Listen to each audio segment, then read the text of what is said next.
नमस्कार सबैजनालाई।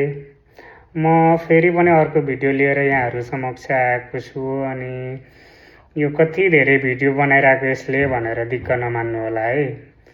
फेसबुकले एडिक्सनै बनायो के बनाउन चाहिँ।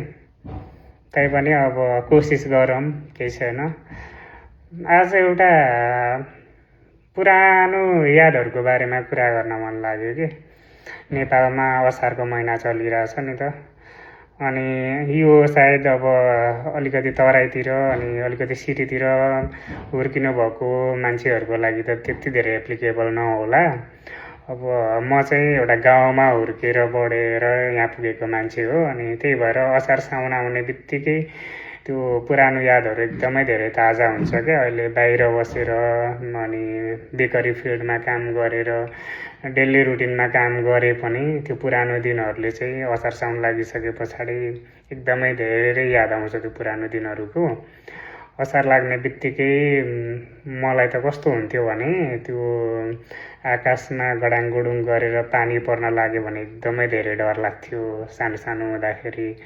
अनि त्यो के अरे पानीबाट अनि त्यो गडाङगुडुङ भएको उसबाट बच्नको लागि कतिचोटि लुकेर बुवा मम्मीले खोज्दाको हैरान पनि बनाएको छु मैले। मम्मीहरूलाई कति धेरै दुःख पनि दिएको छु। रातको 2 बजेसम्म बाहिर हराएर अनि मम्मीहरूले भेटेर लिएर पनि जानुभएको छ। अनि जेठ असार लाग्ने बित्तिकै चाहिँ त्यो दिनहरू एकदमै ताजा हुन्छ कि। अर्को कुरा भनेको पाहाडमा अब जेठ असारमा धान रोप्ने टाइममा 2 महिना कन्टिन्यू खेतमा काम गर्नु पर्थ्यो। तर खुसीको कुरा असार साउन लगभग भदौ असोज कार्तिकसम्म काम गरेर मङ्सिरमा धान थन्काइसके पछाडि त्यो 2 अनि अब चाहिँ काम सकियो भनेर कस्तो आनन्द हुन्थ्यो कि त्यो टाइममा चाहिँ। अनि अब अहिले त के अरे एक दिन काममा गएन भने भोलिपल्ट गाह्रो हुन्छ। अनि अहिले यहाँ इभन यो युरोपियनहरूलाई हेर्दाखेरि पनि 60-65 वर्षको बुढाबुढीहरूले पनि काम गरिरहेको देख्छु। अनि नेपालीहरूको त अब 50-55 पुगिसके पछाडि त अब यो भनेको त बस्ने उमेर हो। अब चाहिँ अब के अरे रिटायर्ड लाइफ जिउने हो। अब छोराछोरीलाई अथवा छोरा बुहारीलाई छोरी के अरे सबैलाई आफ्नो व्यवहार चाहिँ ह्यान्डओभर गरेर अब चाहिँ बसेर खाने दिन हो भन्ने हुन्थ्यो नि त। अनि त्यो मामिलामा नेपालीहरू एउटा हिसाबले भन्ने हो भने धनी नै रहेछन् कि। अब अहिले पछिल्लो समय त अब कति कुराहरू बाहिरको कल्चर भित्रिएर अब नेपालको जुन पुरानो कल्चर थियो त्यो कल्चरहरू त सबै ध्वस्त भयो नि त। अब खेतीयोग्य जमिनहरू अब इभन तराई साइडमा पनि खेतीयोग्य जमिनहरू सबै प्लटिङ भयो। अनि अब भएको खेतलाई चाहिँ मासेर प्लटिङ गरेर घडेरी बनाउने अनि त्यस पछाडि धान चामल चाहिँ इन्डियाबाट किनेर लिएर आउने ट्रेन्ड बढ्यो। अनि पहिले हामी अति धेरै आत्मनिर्भर थियौँ सबै कुरामा। नेपाल आफू सक्षम थियो नि त त्यो टाइममा त।